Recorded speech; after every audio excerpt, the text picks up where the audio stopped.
قرآن پاک نے کہا یہودیوں پہ اللہ نے ذلت مسلط کر دی ہے، یہ ذلیل ہے، ان کا کوئی دیش نہیں، یہ جہاں انہوں نے قبضہ کیا ہوا نا فلسطین میں، یہ قبضے کی جگہ ہے، اور ایک مٹھی بھر ملک ہے، شاید 60-70 لاکھ آبادی ہو اسرائیل کی۔ اگر امریکہ اس کی مدد نہ کرے تو اسرائیل قائم نہیں رہ سکتا، اور اس کے گرد 12-14 اسلامی ملک ہیں۔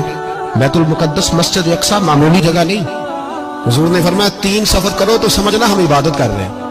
کون کون سے؟ فرمایا اگر بیت اللہ جاؤ تو عبادت سمجھ کے جانا، مسجد نبوی کی طرف جاؤ تو عبادت ہے، اور مسجد اقصی کی طرف جاؤ تو یہ بھی عبادت ہے۔ اور فرمایا مسجد اقصی میں جس نے ایک نماز پڑھی اسے 25,000 نمازوں کا ثواب ملے گا۔ یہ وہ مسجد ہے جس کے ساتھ معراج شریف جڑا ہوا ہے۔ قرآن پاک نے کہا کہ اس مسجد میں سبحان اللہ اسریٰ بعبدہ لیلا من المسجد الحرام الی المسجد الاقصی۔ مسلمانوں، قرآن کہتا ہے کہ تمہارے معراج کی شان رسول پاک کی مسجد اقصی سے جڑی ہے۔ جس محبوب کو رب معراج کرائے تو مسجد اقصی میں لا کے کرائے۔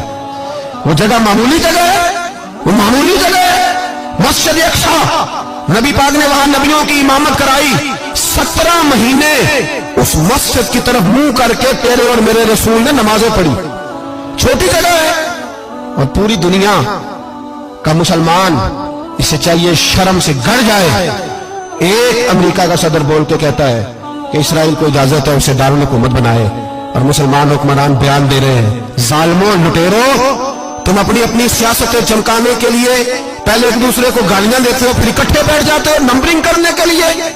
تم